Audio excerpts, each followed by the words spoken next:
Hi dears, എന്തൊക്കെ എല്ലാവരുടെയും വിശേഷം? എല്ലാവരും സുഖമായിരിക്കുന്നോ? അപ്പോൾ മുത്തുമണികളെ, ഞാനിന്ന് ഷെയർ ചെയ്യുന്നത് ഒരു കിഡ്ലൻ സ്നാക്ക് റെസിപ്പിയാണ് കേട്ടോ. കാണാനുള്ള മൊഞ്ച് പോലെ തന്നെ കഴിക്കാനും നല്ല സോഫ്റ്റ് ആയിട്ടും നല്ല ടേസ്റ്റി ആയിട്ടുള്ള നല്ലൊരു സ്നാക്ക് റെസിപ്പിയാണ് ഷെയർ ചെയ്യുന്നത്. അരിപ്പൊടിയും ക്യാരറ്റൊക്കെ വെച്ചിട്ടാണ് ചെയ്തെടുത്തിട്ടുള്ളത്. വളരെ സിമ്പിളായിട്ട് തന്നെ പെട്ടെന്ന് തയ്യാറാക്കി എടുക്കാൻ പറ്റിയിട്ടുള്ള നല്ലൊരു സ്നാക്ക് റെസിപ്പിയാണ് കേട്ടോ. അപ്പോൾ വീഡിയോയിലേക്ക് പോകുന്നതിന് മുമ്പ് വീഡിയോ എല്ലാവരും ഒന്ന് സ്കിപ്പ് ചെയ്യാതെ മുഴുവനായിട്ട് കാണാൻ ശ്രമിക്കണേ. അപ്പോൾ നമുക്കിതെങ്ങനെ ഉണ്ടാക്കുന്നത് നോക്കിയാലോ. അതിനായിട്ട് ഞാൻ ഒരു 2 മീഡിയം സൈസിലുള്ള ക്യാരറ്റ് ചെറിയ കഷ്ണങ്ങളാക്കി കട്ട് ചെയ്ത് വെച്ചിട്ടുണ്ട്. പിന്നെ ഒരു വലിയ ക്യാരറ്റ് ആ ഗ്രേറ്ററിൻ്റെ ഏറ്റവും ചെറുതായി കിട്ടുന്ന ഭാഗത്ത് വെച്ച് ഗ്രേറ്റ് ചെയ്തിട്ട് വെച്ചിട്ടുണ്ട്. അതൊരു കപ്പുണ്ട്. അപ്പോൾ കപ്പളവിൽ കാണിച്ചു തരുന്നത് അളവ് തെറ്റണ്ടെന്ന് വിചാരിച്ചിട്ടാണ് കേട്ടോ. അപ്പോൾ ഇനി ഈ കട്ട് ചെയ്ത് വെച്ചിട്ടുള്ള ക്യാരറ്റ് നമുക്കൊന്ന് അരച്ചെടുക്കണം.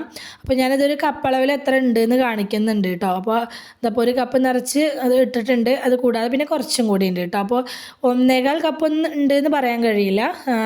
ഒരു കപ്പും പിന്നെ കുറച്ചും കൂടിയാണ് ഉള്ളത്.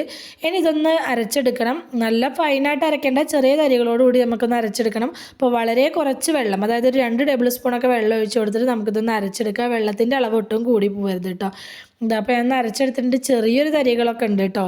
ഒരുപാട് വലിയ തരികളല്ല, ചെറിയ ചെറിയ തരികളായിട്ടുണ്ട്, കുഴപ്പമില്ല. ഇനി അതിലേക്ക് ഞാൻ ചേർത്ത് കൊടുക്കുന്നത് 1 കപ്പ് അരിപ്പൊടിയാണ്. നമ്മൾ പത്തിരി, ഇടിയപ്പം ഇതിനൊക്കെ ഇട്ട് ഉപയോഗിക്കുന്ന നൈസായിട്ടുള്ള പത്തിരിപ്പൊടിയില്ലേ, ആ അരിപ്പൊടിയാണ് ഇതിലേക്ക് ചേർത്ത് കൊടുത്തിട്ടുള്ളത്. പിന്നെ അതിലേക്ക് ചേർക്കുന്നത് 2 ടേബിൾ സ്പൂൺ മൈദപ്പൊടിയാണ്. ഇതിന് പകരം കോൺഫ്ലോറിൻ്റെ പൊടി വേണമെങ്കിൽ ഉപയോഗിക്കാം കേട്ടോ. പിന്നെ ചേർത്ത് കൊടുക്കുന്നത് 2 ടേബിൾ സ്പൂൺ പാൽപ്പൊടിയാണ്. അപ്പോൾ പാൽപ്പൊടി കയ്യിലില്ലാത്തവർ ഇത് അരച്ചെടുക്കുന്ന സമയത്ത് വെള്ളത്തിന് പകരം പാല് ചേർത്താലും മതി. പിന്നെ അതിലേക്ക് മധുരത്തിനായിട്ട് ഞാനൊരു 1/3 കപ്പ് പഞ്ചസാരയാണ് ചേർത്ത് കൊടുക്കുന്നത്. ചെറിയൊരു മധുരമുള്ളൂ, ഒരുപാട് മധുരമില്ല. മധുരം കൂടുതൽ വേണ്ടവർക്ക് കൂടുതൽ ചേർത്ത് കൊടുക്കുക. പിന്നെ ഒരു 1/4 കപ്പ് സൺഫ്ലവർ ഓയിൽ ചേർത്ത് കൊടുത്തിട്ടുണ്ട്. പകരം നെയ്യോ മെൽറ്റഡ് ബട്ടറോ ഏത് വേണമെങ്കിലും ചേർത്ത് കൊടുക്കുക. 1 ടേബിൾ സ്പൂൺ വാനില എസൻസ് ചേർത്ത് കൊടുത്തിട്ടുണ്ട്. വാനില എസൻസ് ഇല്ല എന്നുണ്ടെങ്കിൽ ഏലക്കായപ്പൊടി ആയാലും മതി. ഇനി 1 കപ്പ് വെള്ളം എടുത്തിട്ട് അതൊന്നൊരു 1/4 ഭാഗത്തോളം വെള്ളം ഒഴിച്ചു കൊടുത്തിട്ടുണ്ട് ഞാൻ. അപ്പോൾ ഒരുപാട് വെള്ളം ആദ്യം ഒഴിച്ചു കൊടുക്കരുത്, കുറച്ച് നോക്കിയിട്ട് വേണമെങ്കിൽ മാത്രം ഒഴിച്ചു കൊടുക്കുക കേട്ടോ. ഇനി ഒരു സ്പൂൺ വെച്ചിട്ട് നല്ലപോലെ ഒന്ന് മിക്സാക്കി കൊടുക്കണം. ഈ അരിപ്പൊടി മിക്സിയുടെ മുകളിലേക്ക്, ജാറിൻ്റെ മൂടിയുടെ മുകളിലേക്കൊക്കെ ഒന്ന് പൊന്തി വരാതിരിക്കാനും വേണ്ടിയിട്ടാണ് കേട്ടോ. ജസ്റ്റ് ഒന്ന് മിക്സാക്കി കൊടുക്കുക. എന്നിട്ട് നമുക്കിത് നല്ല ഫൈനായിട്ടൊന്ന് അരച്ചെടുത്തുകൊണ്ട് വരണം. ഞാനിതപ്പോൾ നല്ല ഫൈനായിട്ട് തന്നെ ഒന്ന് അരച്ചെടുത്തുകൊണ്ട് വന്നിട്ടുണ്ട്. ഇനി ഇതൊരു ബൗളിലേക്ക് ഒഴിച്ചു കൊടുക്കുക. അപ്പോൾ മാവിന് ഈ ഒരു കൺസിസ്റ്റൻസിയാണ് വേണ്ടത്. ഇതിനേക്കാട്ടിലും ലൂസായി പോകരുത് കേട്ടോ. ഈ ഒരു കൺസിസ്റ്റൻസിയാണ് വേണ്ടത്. ഇനി നമുക്കിതിലേക്ക് വേണ്ടത് 1 ടീസ്പൂൺ ബേക്കിംഗ് പൗഡറാണ്. പിന്നെ 1/4 ടീസ്പൂൺ ബേക്കിംഗ് സോഡ, അതുപോലെ തന്നെ ടേസ്റ്റ് ഒന്ന് ബാലൻസ് ചെയ്യാനും വേണ്ടിയിട്ട് 1/4 ടീസ്പൂൺ ഉപ്പ്. ഇത്രയും ചേർത്ത് കൊടുത്ത ശേഷം നന്നായിട്ടൊന്ന് വീണ്ടും ഇളക്കി മിക്സാക്കി എടുക്കുക. ബേക്കിംഗ് സോഡയും ബേക്കിംഗ് പൗഡറും ഉപ്പൊക്കെ നന്നായിട്ടൊന്ന് മിക്സായി കിട്ടണം. ആ രീതിയിൽ നമുക്കിതൊന്ന് മിക്സാക്കി എടുക്കുക. ഇനി അത് അവിടെ ഒരു സൈഡിലേക്ക് മാറ്റി വയ്ക്കുക. ഇനി ഒരു പാൻ അടുപ്പിലേക്ക് വെച്ച് കൊടുത്തിട്ടുണ്ട്. അതിലേക്ക് 1 ടീസ്പൂൺ നെയ്യാണ് ചേർത്ത് കൊടുത്തിട്ടുള്ളത്. നെയ്യോ ബട്ടറോ ഏത് വേണമെങ്കിലും ചേർത്ത് കൊടുക്കുക. ഞാനിപ്പോൾ നെയ്യാണ് ചേർത്ത് കൊടുത്തിട്ടുള്ളത്. ഇനി നമ്മൾ ഗ്രേറ്റ് ചെയ്ത് വെച്ചിട്ടുള്ള ക്യാരറ്റ് ഇതിലേക്ക് ഇട്ട് കൊടുക്കുക. എന്നിട്ട് നന്നായിട്ടൊന്ന് വഴറ്റിയെടുക്കുക. ഇത് നല്ലപോലെ ഒന്ന് വെന്ത് വരണം. നമ്മൾ ചെറുതായിട്ട് ഗ്രേറ്റ് ചെയ്തെടുത്തത് കൊണ്ട് തന്നെ പെട്ടെന്ന് തന്നെ വെന്ത് കിട്ടും കേട്ടോ. അധികം സമയമൊന്നും പിടിക്കില്ല, 2 മിനിറ്റൊക്കെ മതി. അപ്പോഴത്തേന് തന്നെ നമുക്കിത് വെന്ത് കിട്ടും. നമ്മുടെ ക്യാരറ്റ് നല്ലപോലെ ഒന്ന് വെന്ത് വരണം. ആ സമയത്ത് നമുക്കിതിലേക്ക് മധുരത്തിനായിട്ടുള്ള പഞ്ചസാര ചേർത്ത് കൊടുക്കുക. അപ്പോൾ ഞാനിതപ്പോൾ ഒരു 2 ടേബിൾ സ്പൂൺ പഞ്ചസാര ചേർത്ത് കൊടുത്തിട്ടുണ്ട്. എന്നിട്ട് ഈ പഞ്ചസാരയൊക്കെ ഒന്ന് മെൽറ്റായിട്ട് ഈ ക്യാരറ്റിലേക്ക് പിടിക്കുന്നത് വരെ നമുക്കിതൊന്ന് വഴറ്റി കൊടുക്കുക. നമ്മൾ കലക്കി വെച്ചിട്ടുള്ള ബാറ്ററിൽ നമ്മൾ പഞ്ചസാര ചേർത്തിട്ടുണ്ട്. അപ്പോൾ ഇതിലേക്ക് പഞ്ചസാര ചേർത്ത് കൊടുക്കുമ്പോൾ അതിനനുസരിച്ചുള്ള മധുരത്തിനുള്ളത് മാത്രമേ ചേർത്ത് കൊടുക്കേണ്ടതുള്ളൂ.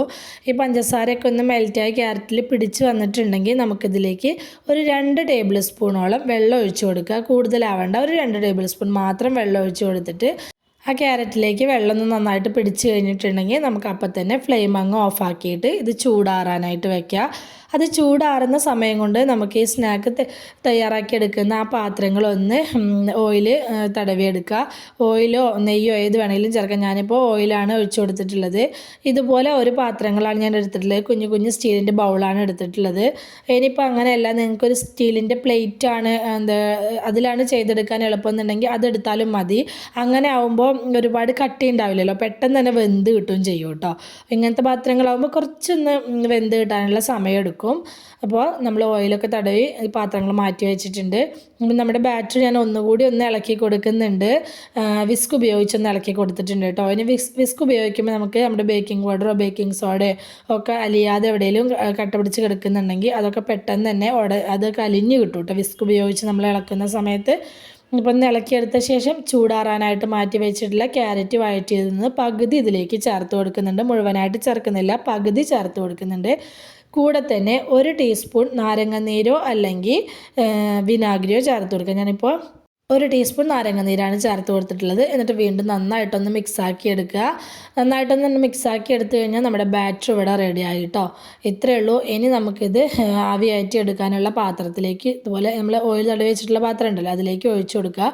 ഒഴിച്ചു കൊടുക്കുന്ന സമയത്ത് പാത്രം മുഴുവനായിട്ട് ഒഴിച്ചു കൊടുക്കരുത്. ബേക്കിംഗ് സോഡയും ബേക്കിംഗ് പൗഡറൊക്കെ ചേർത്ത് കൊടുത്തതുകൊണ്ട് തന്നെ കുറച്ചൊന്ന് പൊന്തി വരും. അതുകൊണ്ട് പാത്രത്തിൻ്റെ 1/4 ഭാഗത്തോളം മാത്രം ഒഴിച്ചു കൊടുക്കുക കേട്ടോ. ബാറ്റർ ഇതുപോലെ ഈ പാത്രത്തിലേക്ക് ഒഴിച്ച് കൊടുക്കൽ കഴിഞ്ഞിട്ടുണ്ടെങ്കിൽ പിന്നെ നമ്മൾ വഴറ്റി മാറ്റി വെച്ചിട്ടുണ്ടായിരുന്നു, ചൂടാറാനായിട്ട് മാറ്റി വെച്ചിട്ടുണ്ടായിരുന്ന ക്യാരറ്റില്ലേ അതിന്ന് കുറേശ്ശെ ഇതിൻ്റെ മുകളിലേക്ക് ഇട്ട് കൊടുക്കുക. കാണാനുള്ളൊരു ഭംഗിക്കും വേണ്ടിയിട്ടാണ് കേട്ടോ. ഇത് നിർബന്ധമൊന്നുമില്ല ഇങ്ങനെ ചെയ്യണമെന്ന്. പക്ഷേ ഇതിങ്ങനെ വെന്ത് വരുന്ന സമയത്ത് ഈ ക്യാരറ്റിൻ്റെ ഈ കളറൊക്കെ ഇങ്ങനെ കാണാനായിട്ട് നല്ല ഭംഗി ഉണ്ടായിരിക്കും കേട്ടോ. അതിൻ്റെ മുകളിലേക്ക് ഇട്ട് കൊടുത്തിട്ടുണ്ട്. എന്നിട്ട് ബാക്കി ഉണ്ടായിരുന്ന ബാറ്റർ കുറച്ചും കൂടി ഉണ്ടായിരുന്നു. അത് ഞാൻ ഇതുപോലെ ഒരു കേക്ക് ടിന്നിലേക്ക് ഓയിൽ തടവിയിട്ടുണ്ട്. അതിലേക്കാണ് ഒഴിച്ചു കൊടുക്കുന്നത് കേട്ടോ. അപ്പോൾ നിങ്ങൾക്ക് ആവിയായിട്ട് എടുക്കാൻ പറ്റിയിട്ടുള്ള എന്ത് പാത്രമാണോ കയ്യിലുള്ളത്, സ്റ്റീലിൻ്റെ പാത്രങ്ങളോ ഇതുപോലെ കേക്ക് ടിന്നോ അങ്ങനെ എന്ത് വേണമെങ്കിലും എടുക്കാം കേട്ടോ. ബാക്കിയുള്ള ബാറ്റർ ഇതിലേക്ക് ഒഴിച്ചു കൊടുത്തിട്ട് ജസ്റ്റ് ഒന്ന് ടാപ്പ് ചെയ്ത് കൊടുക്കുന്നുണ്ട്. ഞാൻ ആദ്യം ബൗളിലേക്ക് ഒഴിച്ചു കൊടുത്തതും ഇതുപോലെ ഒന്ന് ടാപ്പ് ചെയ്യണം കേട്ടോ. ഞാൻ പറയാൻ വിട്ടുപോയതാണ്. ബാക്കി ഉണ്ടായിരുന്ന ക്യാരറ്റ് ഈ പാത്രത്തിൻ്റെ മുകളിലേക്ക് ഇതുപോലെ ഇട്ട് കൊടുത്തിട്ടുണ്ട്. ഇനി ഇത് ഞാൻ 2 സ്റ്റവിലും വെച്ചിട്ടാണ് ഇത് വേവിച്ചെടുക്കുന്നത്.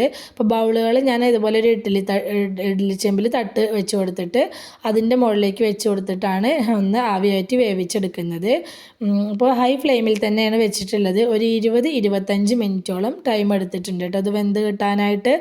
അപ്പോൾ ഇത് ഇഡ്ഡലി ചെമ്പിൽ വെച്ച സമയത്ത് മറ്റത് ഞാൻ മറ്റേ സ്റ്റവിൽ വേവിക്കാനായിട്ട് വേറെ വെച്ചിട്ടുണ്ടായിരുന്നു കേട്ടോ. അപ്പോൾ ഒരേ സമയം തന്നെ ഇത് വേവിച്ചെടുത്തിട്ടുണ്ട്. ഒരു 25 മിനിറ്റിന് ശേഷം ഞാൻ മുഴു തുറന്ന് നോക്കിയിട്ടുണ്ട്. സ്ക്വയർ വെച്ച് കുത്തി നോക്കിയ സമയത്ത് നല്ലപോലെ വെന്തിട്ടുണ്ടായിരുന്നു കേട്ടോ, ഒട്ടിപ്പിടിക്കാതെ കിട്ടിയിട്ടുണ്ടായിരുന്നു. അപ്പോൾ നിങ്ങൾ നോക്കിയിട്ട് ചെയ്യുക. ഞാനിത് ചൂടാറാനായിട്ട് വെച്ചിട്ടുണ്ടായിരുന്നു. ചൂടാറിയ ശേഷം മാത്രം ഇത് ഡിമോൾഡ് ചെയ്തെടുക്കാവൂ കേട്ടോ. ചൂടാറി കഴിഞ്ഞ് കഴിഞ്ഞാൽ നമുക്കിത് ഡിമോൾഡ് ചെയ്തെടുക്കാൻ ഈസി ആയിട്ട് തന്നെ ഡിമോൾഡ് ചെയ്തെടുക്കാനും പറ്റും. ഈ പാത്രം എടുത്തിട്ട് ജസ്റ്റ് നമ്മൾ കയ്യിലേക്ക് ഒന്ന് അങ്ങനെ കമിഴ്ത്തി കൊടുക്കുമ്പോൾ തന്നെ നമ്മുടെ കയ്യിലേക്ക് ഇത് വിട്ടുപോരും കേട്ടോ. അത്രയും സിമ്പിളായിട്ട് ഒട്ടും ബുദ്ധിമുട്ടില്ലാതെ തന്നെ നമുക്കിത് ഡിമോൾഡ് ചെയ്തെടുക്കാനും പറ്റും. ക്യാരറ്റും അരിപ്പൊടിയൊക്കെ വെച്ച് തയ്യാറാക്കി എടുത്തിട്ടുള്ള നല്ല ഹെൽത്തി ആയിട്ടുള്ള നല്ല ടേസ്റ്റി ആയിട്ടുള്ള ഒരു സ്നാക്ക് ഇവിടെ റെഡി ആയിട്ടുണ്ട്. അപ്പോൾ നമ്മളിതിൽ പഞ്ചസാര ചേർത്തിട്ടുണ്ട്. മുഴുവനായിട്ട് ഹെൽത്തിയാണെന്ന് പറയുന്നില്ല, പക്ഷേ നല്ല ടേസ്റ്റിയാണ് കേട്ടോ അത് കഴിക്കാനായിട്ട്. അരിപ്പൊടി വെച്ച് ചെയ്തെടുത്തിട്ടുള്ളതാണെങ്കിൽ പോലും നല്ല സോഫ്റ്റാണ് ഇത് കഴിക്കാനായിട്ട്. അപ്പോൾ നിങ്ങളിതുപോലെ ട്രൈ ചെയ്ത് നോക്കിയിട്ടില്ല എന്നുണ്ടെങ്കിൽ തീർച്ചയായിട്ടും ഒന്ന് ട്രൈ ചെയ്ത് നോക്കട്ടെ. സ്കൂളിൽ വരുന്ന മക്കൾക്കൊക്കെ ഉണ്ടാക്കി കൊടുക്കാനൊക്കെ ആയിട്ട് അടിപൊളിയാണ്. കാണാനുള്ള മൊഞ്ച് പോലെ തന്നെയാണ്, കഴിക്കാനും അടിപൊളിയാണ്. അപ്പോൾ നമ്മുടെ ഇന്നത്തെ ക്യാരറ്റും അരിപ്പൊടിയൊക്കെ വെച്ച് ചെയ്തെടുത്തിട്ടുള്ള നമ്മുടെ സ്നാക്കിൻ്റെ റെസിപ്പി എല്ലാവർക്കും ഇഷ്ടമായി എന്ന് വിചാരിക്കുകയാണ്. ഇഷ്ടമായിട്ടുണ്ടെങ്കിൽ സബ്സ്ക്രൈബ് ചെയ്യാതെ കാണുന്ന കൂട്ടുകാരൊന്ന് സബ്സ്ക്രൈബ് ചെയ്ത് സപ്പോർട്ട് ചെയ്യണേ.